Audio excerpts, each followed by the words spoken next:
buenos días. El día de hoy tengo el gusto de poder conversar con el presidente del gobierno constitucional cubano de la transición, a quien le doy la más cordial bienvenida, presidente Roberto García Cebrián. Señor presidente, buenos días. Gracias por estar con nosotros. Buenos días, amigo. ¿Cómo le va a usted? Muy bien, muchas gracias, señor presidente. Pues primero quiero comenzar, obviamente agradeciéndole por su tiempo y preguntándole ¿qué es el gobierno constitucional cubano? ¿Qué significa el gobierno constitucional cubano? Si nos puede explicar, por favor. Bueno, el gobierno constitucional cubano es el gobierno que se ha formado oficialmente y legalmente de acuerdo con la Constitución de 1940 para poder destruir o derrumbar el gobierno comunista que está en Cuba. Este era el único proceso legal de que se formó en una asamblea que se hizo en Tampa y se creó por diferentes magistrados. Estos magistrados eligieron al primer presidente, y yo soy el quinto presidente por escalafón. O sea, sé que antes de yo tomar posesión en el cargo, estuvo Benedí, estuvo Rosell, y entonces por escalafón subo yo a la presidencia y lógicamente estoy en esa tarea. Ese es como se forma el gobierno constitucional cubano de la transición. Y el motivo es luchar por la independencia, la libertad de Cuba, legalmente, de acuerdo con la Constitución del 40.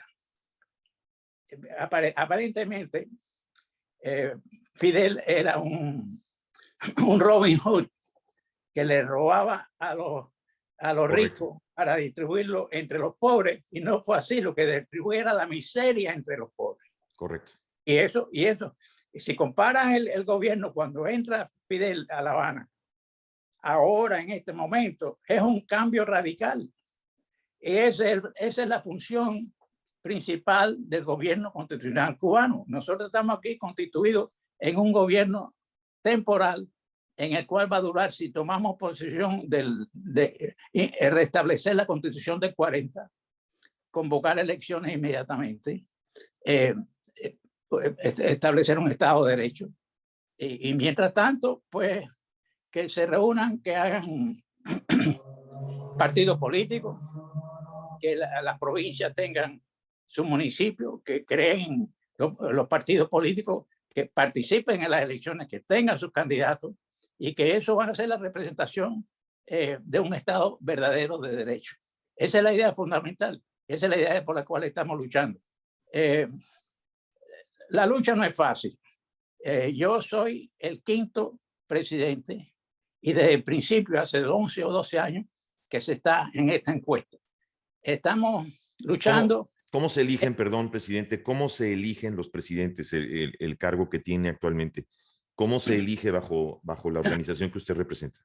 Bueno, eso se elige, se proclaman por una escalafón. Es decir, el Rosell, hace 11 años, se reunieron en Tampa. Ahí estaba Benedí, ahí estaba Tarafa, estaba yo digo Julio García de Val. Entonces ellos y se creó una asamblea que, utilizando la Constitución del 40, era el medio. Artículo 100, ¿cuánto era? 149. Artículo 149 de la Constitución le permitía utilizar a los magistrados por el escalafón que se había constituido y que estuviera al amparo legal de la Constitución, que fueran presidentes del gobierno constitucional cubano en transición. Y me dicen, mira, tú estás en el escalafón, y es verdad que yo estaba en el escalafón que se formó en aquella época. Y yo estaba, me llaman y me dicen, la posición te corresponde y te estamos invitando a que participe, a que venga con nosotros. Y yo decidí seguir la pauta legal que de acuerdo con la Constitución permite que establezcamos este tipo de gobierno que es el que estamos realizando. O sea, que es legal, es de acuerdo con la Constitución de 1940 y esa es la tarea que estamos tratando de desarrollar. Muy bien. Señor presidente, han pasado 63 años, prácticamente 63 años de lucha, de tolerancia, de sufrimiento del pueblo cubano. Aparentemente este mes de noviembre es un mes importante en cuanto a movimiento se refiere, pero se está comenzando a ver ahora sí ya una falta de tolerancia por las mismas necesidades que imperan en Cuba. Estamos viendo un hartazgo en donde la sociedad se está armando de valor para salir a protestar de verdad en las calles. No veo yo en Díaz-Canel un tirano que dure mucho tiempo, presidente. ¿Piensa usted que Cuba está listo para el cambio? ¿Se aproxima ya un cambio en Cuba? Bueno, le voy a decir mi propio pensamiento. Por favor.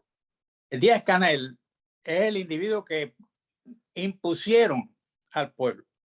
Es decir, ha llegado ahí como una figura de que imponer el comunismo de acuerdo como ellos quieren que proceda. El pueblo cubano está cansado de la humillación, de estar viviendo encadenado, que no le faltan el respeto, que le hacen objeto de ataques a las propiedades de ellos, le tiran fango, le dicen que son unos gusanos, que son esto, que son lo otro. Los atacan cuando salen en manifestaciones pacíficas. Salen de la iglesia con una flor y salen los salvajes estos y les quitan, los patean, los meten, les rompen huesos, los meten en la cárcel. No puede, es un solo pensamiento. El pensamiento de libertad existe de los cubanos. Están cansados. Fíjense que cuando hay una manifestación como le acaba de pasar hace poco, decían, el objetivo no era tengo hambre. El objetivo es quiero libertad, porque es una bota que no los deja respirar. Es algo que tú necesitas expansión. Tú tienes necesidad de decir lo que tú piensas. Y es así. Entonces, ahora mismo se está convocando para el día 15 una manifestación. Esa manifestación se supone que sea una manifestación pacífica. El mensaje que se le está pasando, inclusive por el gobierno, es lleva tu cuerpo a la manifestación.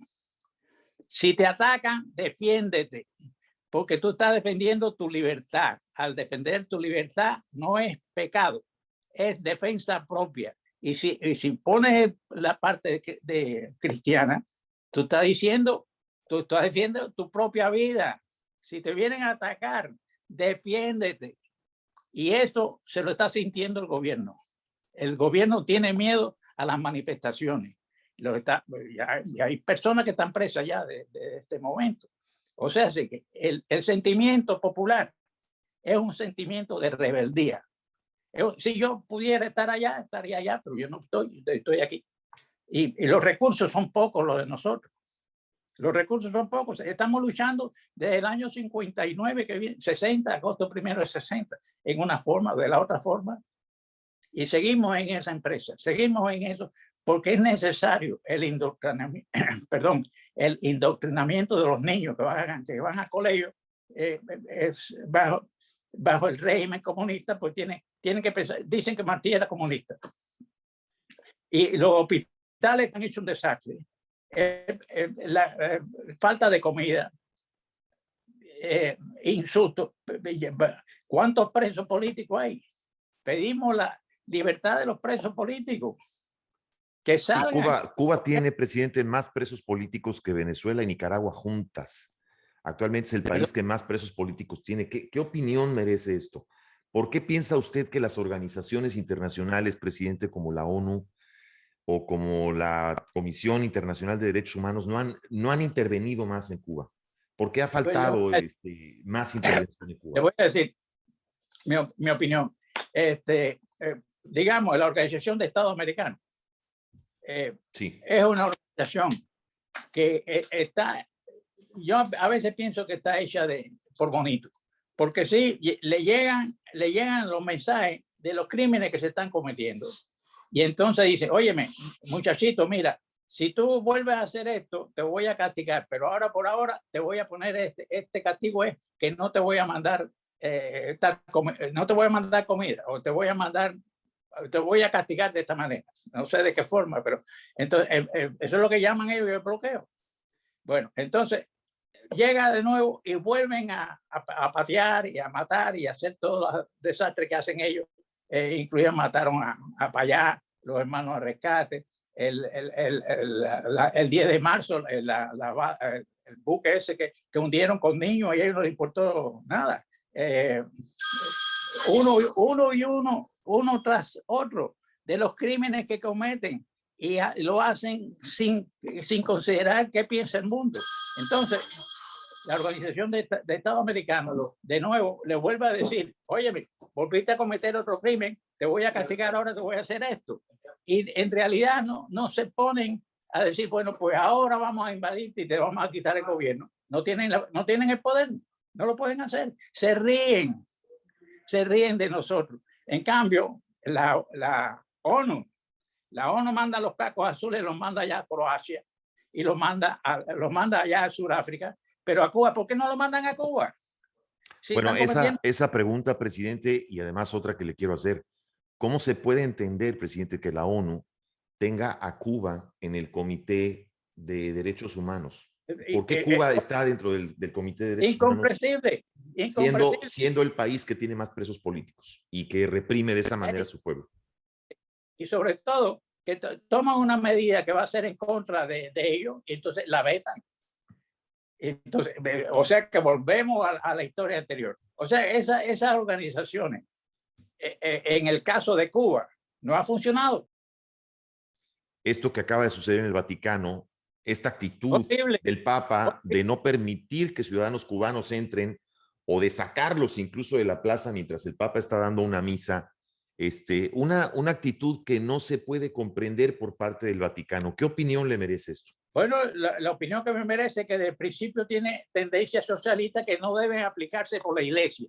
La iglesia debe estar en un marco totalmente aparte de lo que es más, que si me apuras un poco, debía estar haciendo por el otro lado. Es decir, los cubanos, no solamente los cubanos, el que recibe ese tipo de gobierno absoluto, humillante, doloroso, pues es el que debe defender la iglesia. En cambio, tenía en el caso de Cuba, en estos momentos, es más, que recibió a Fidel Castro a dos manos, cuando Fidel Castro entró en la ciudad, después de que ocupó el poder, y lo recibió en el Vaticano, diciendo, Fidel, qué bueno, como si estuviera enamorado de Fidel por lo que hacía. En cambio, tenían a Che Guevara, Fidel Castro tenía a Che Guevara, fusilándolo a los muchachos que decían, viva Cristo Rey abajo el comunismo ateo. O sea que reciben a un hombre que es ateo, que no cree en la religión, que lo que cree es el poder absoluto, sin pensar en las consecuencias, no les importa lo que piensa el mundo, y lo hace abiertamente. Entonces, eso el Papa lo condona. Digo, lo bueno, permite. y yo no veo ninguna reacción del gobierno cubano reclamando al Papa o reclamando al Vaticano por lo que acaba de pasar. Presidente. El gobierno cubano tiene que estar contento con eso, que el Papa esté con él. Y lo hizo con un obispo que estaba allí también, que estuvo preso. Y también al fin lo sacaron, pero bueno. Le digo, o sea que yo soy católico, apostólico y no romano, católico, apostólico y cubano. Y fui a un colegio de La Salle, Academia de La Salle. O sea que mis principios son católicos y soy católico y creo en Dios. Pero lo que no puedo entender es cómo... Pero es deleznable esta actitud, indistintamente de la religión que profesemos, presidente. Creo que es deleznable esta actitud del Vaticano, ¿no? Yo estoy de acuerdo con usted. El Vaticano tiene que mantener esa neutralidad que se espera, ¿no? De acuerdo. Y esas son las cosas que motivan a un pueblo a levantarse. No solamente a un pueblo en Cuba, sino los que estamos aquí, los cubanos que estamos aquí, estamos en contra de eso hace tanto tiempo. Lo que pasa es que si cogemos una escopeta y cruzamos el mar, nos coge el Uncle Sam y caemos presos. En estos momentos no podemos hacer nada contra Cuba armado. Pues lo que tenemos que hacer es incitar a esa gente a que rompan vidriera, que pongan abajo Fidel Castro, abajo comunismo ateo, y hacer, yo lo voy a decir, si caigo preso a mí no me importa, hacer sabotaje contra Cuba, hacer sabotaje, mantenerse enfrente a esa gente, demostrar que tienen coraje. Yo me acuerdo, y esto, los curas, los sacerdotes, desde el principio, cuando la independencia de Cuba contra los españoles, tenían al padre Varela. El padre Varela, yo lo digo tantas veces, se levantó la sotana y enseñó los pantalones. Y hizo una expedición que salió de San Francisco, creo, para combatir a los españoles y fracasó.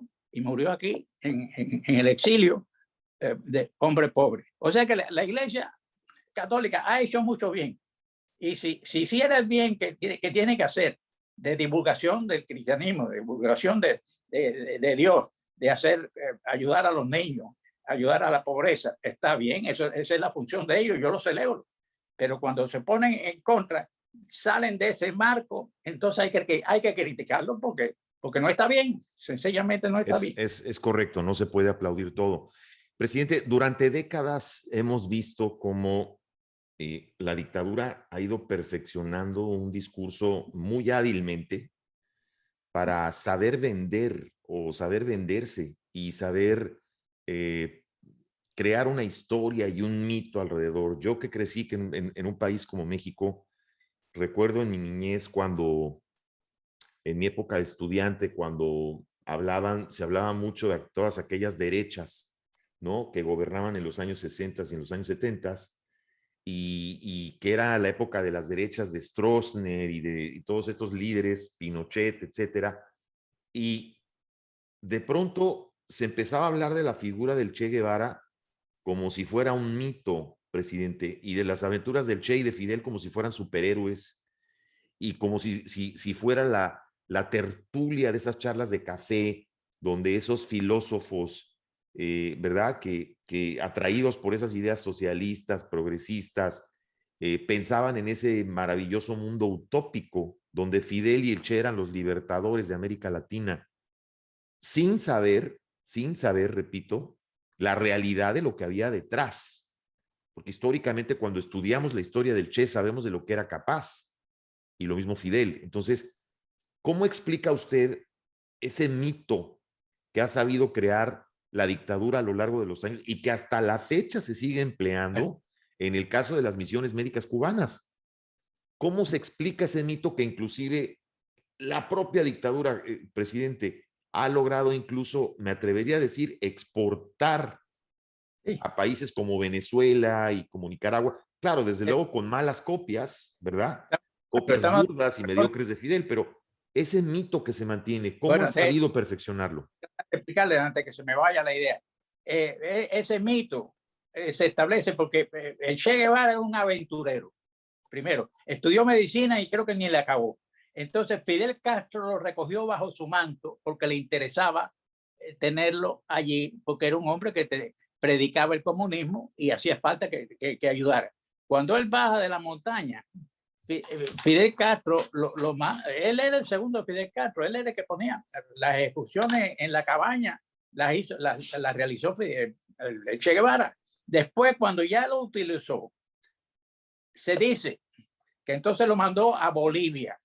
Lo mandó a Bolivia a establecer el mismo sistema que tenían aquí. Pero lo que hizo fue quitárselo de arriba, como se quitó a Camilo Cienfuegos, como se quitó a los todos. Cuando ya le hacían sombra, se lo quitaba de adelante. Se quitaba al mismo presidente, hasta el último que llegó, que era el más condescendiente con lo que él decía, que era no. Bueno, es que son tantos los nombres que ya se me... No se preocupe. Urrutia, es que son tantos los nombres que van cayendo. Y todos quisieron venir para acá. Si pudieran venir para acá, ni la guardia personal de él se quedaba con él. O sea que están en contra de él. Pero hablando de nuevo de Che, lo mandó a Bolivia para quitárselo de arriba. Y cuando lo agarraron, que estaba herido, él le dice, para que no lo mataran, dice, yo vivo más, yo algo más vivo que muerto, no me maten. Pero él no le perdonaron la vida. A él le quitaron la vida como se merecía. Se merecía porque eso fue ahí de nuevo a establecer otro sistema comunista en ese tema. O sea que el daño lo siguen haciendo. Cuba sigue siendo un centro de conspiración de la izquierda, de terrorismo y de tratar de expandir el comunismo en Nicaragua, en donde puedan, amparados por los poderes estos. Cada vez que hay algo esto, yo me acuerdo cuando se metieron las tropas rusas en Cuba. Estuvimos a un tris de una guerra atómica por Fidel Castro. Ahora mire, estamos hablando. ¿Qué usted me dice de Obrador?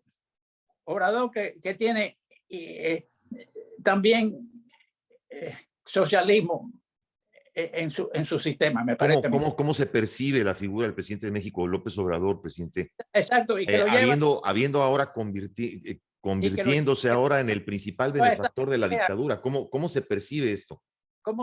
Yo no lo entiendo. Bueno, sí lo entiendo porque es socialista. Y entonces, como es socialista, pues trae a los socialistas. ¿A quién se le ocurre invitar a este hombre? A Díaz-Canel. A Díaz-Canel. Sí, invitó a Díaz-Canel al aniversario del número 200 de la independencia de México y le dio una participación estelar a Díaz-Canel para que hablara frente a las Fuerzas Armadas. Es una lucha de David contra Goliat. Es una lucha de Troya, el caballo de Troya metiéndose. Pero seguimos así, sin recursos. Cada vez que tenemos que hacer algo, tenemos que reunirnos a ver para comprar lo necesario. Y seguimos luchando, porque lo tenemos en la sangre. Y hasta que no se acabe. Y yo no tengo aspiraciones, les voy a decir, yo no tengo aspiraciones políticas. El día que eso se caiga, y si nosotros entramos ahí, establecer un Estado de derecho. Un Estado que haya un poder ejecutivo, un poder legislativo, un poder judicial. El primer paso para que funcione una democracia, precisamente. Exacto. Y justicia sin revanchismo. Justicia, el que la hace, que la pague. El militar que es honrado y honesto y puede escaparse, pues viene con nosotros. El que no, la tiene que pagar, porque son muchos los crímenes que han cometido. Justicia, no revanchismo, le vuelvo a decir. Eso es necesario. En todas estas revoluciones tiene que haber mártires y tiene que haber muertos. No hay una revolución que no haya un muerto. Así es. Presidente, antes de dejarlo ir, y gracias por su explicación, ¿se puede volver a instaurar la Constitución de 1940 en Cuba? Se puede. Bueno, esa es la fe que tenemos todos nosotros. Esperamos que en cualquier momento, digamos que en el 15 de noviembre, el pueblo se tira a la calle y controlan a los bandidos y los saquen del poder. Nosotros vamos a estar allí. Si entramos, ya sabe lo que va a pasar. Si entramos, se lo voy a repetir, entramos con un plan de establecer un Estado de Derecho. Recibimos el mensaje y los consejos de cualquiera, pero vamos a establecer un Estado de Derecho abiertamente, convocar elecciones 18 meses, partidos políticos que estén compuestos allí en las elecciones que se van a celebrar, y sacar a los presos políticos, abrir comercio internacional, respetar los derechos humanos, obras públicas, sanidad, todo lo tenemos. Tenemos un plan para cada caso. Es un plan. Es decir, el plan de salubridad, el plan de ingeniería. Tenemos aquí ahora con nosotros la ministra de Obras Públicas. Estamos trabajando en un plan de obras públicas. O sea que eso es lo que le quería preguntar, porque Cuba tiene indudablemente una posición geográfica inmejorable. Los recursos naturales, lo que Cuba tiene para poder ofrecer, es decir, Cuba es un país, presidente, que puede relativamente reactivarse económicamente rápido. Seguro, seguro. Lo que pasa es que lo que tienen se lo roban todo y acaban con el país. Desde luego, hablando con un gobierno justo y un gobierno constitucional y un gobierno elegido y un gobierno democrático, Cuba tiene lo necesario para poder restablecerse y levantarse económicamente Sí, rápido. siempre lo tuvo hasta el año, hasta que esta gente bajó de la montaña. Decía con un escapulario, una barba que le llegaba al ombligo, engañando al pueblo. Engañando al pueblo. Y el pueblo se lo creyó, porque el pueblo lo que quería era un cambio. El pueblo se quería quitar a Batista de arriba de cualquier manera. Y esa fue la oportunidad, la oportunidad y la mentira. La mentira que yo nunca, yo nunca creí, porque yo conocía cómo actuaba Fidel. Actuó en la universidad y yo me gradué después que Fidel ya se había ido a la universidad. Y era un bonchero, como decíamos nosotros, un bonchero. Grupos de ellos, nunca ganó una elección universitaria, eran grupos entre ellos que tenían la fuerza y el poder. Lo que hacían era meter miedo. Bueno, pues ahí tiene las consecuencias. Nos cayó el comunismo arriba. Cuba nunca había pensado ni por un momento que le podía pasar esto. Y después vinieron los venezolanos y decían, a nosotros no nos va a pasar lo que Cuba. Y le pasó lo que Cuba porque sí. No nos hicieron caso. ¿Cuál es la lección, presidente, para todos esos jóvenes o todas estas nuevas generaciones que siguen el mito y se ponen su t-shirt del Che Guevara? Aquí hay mucha, yo creo que aquí, y que escuchan ese discurso mítico. ¿Cuál es la lección de lo que vemos, de lo que sucede en Cuba, lo que sucedió en Cuba y Venezuela, que es para muchos de nosotros lo que no debería volver a suceder nunca en ningún país? Perdóneme, mire, tenemos la infiltración de profesores en las distintas universidades de tendencias comunistas y socialistas. Entonces esos muchachos que tienen, yo no sé cómo se lo permiten, pero bueno, esos muchachos están oyendo a esos profesores con tendencias socialistas, comunistas, y salen rebeldes. Salen rebeldes con quemar la bandera americana no significa nada. O sea, hay un adoctrinamiento detrás de eso. Hay que empezar por las universidades también. Hay que empezar por limpiar ese tipo de enseñanza. Ellos no permiten que nosotros hagamos eso en sus universidades. ¿A que no lo permiten? ¿Cómo van a aprender un individuo que en una universidad que te diga no, el comunismo aquí no sirve, lo que debemos hacer es democracia, un Estado de Derecho, convocar elecciones? ¿En qué universidad comunista usted iba a permitir eso? Ahora aquí sí se permite. Aquí hacen lo que le da la gana los comunistas. ¿Y por qué? Porque un país libre hace lo que quiere. Defensa de la libertad, hemos estado defendiendo la libertad en Okinawa, contra los japoneses, en Rusia, en Croacia, en todos los lados salen los americanos y los cubanos y los otros muriendo por defender la libertad. Pero a veces la libertad, precisamente la libertad, pues da pie a tanto a lo bueno como a lo malo, desgraciadamente, ¿no? Es el costo de la libertad, presidente.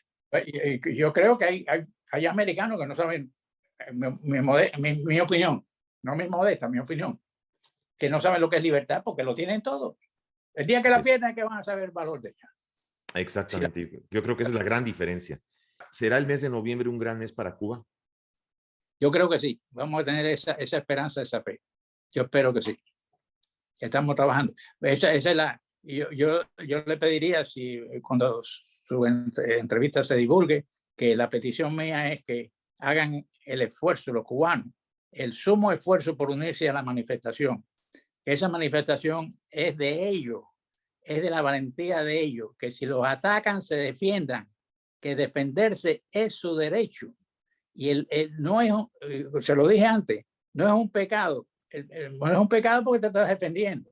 Y no es un delito porque te estás defendiendo tu derecho de ser libre. O sea, de que se defiendan, que saquen a los escarabajos estos del poder y que formen entonces, que llamen a la gente que vamos a estar funcionando ahí, que gobiernen. Si tienen quien gobierne, bueno, que gobiernen. Hasta que sacar eso, limpiar eso primero.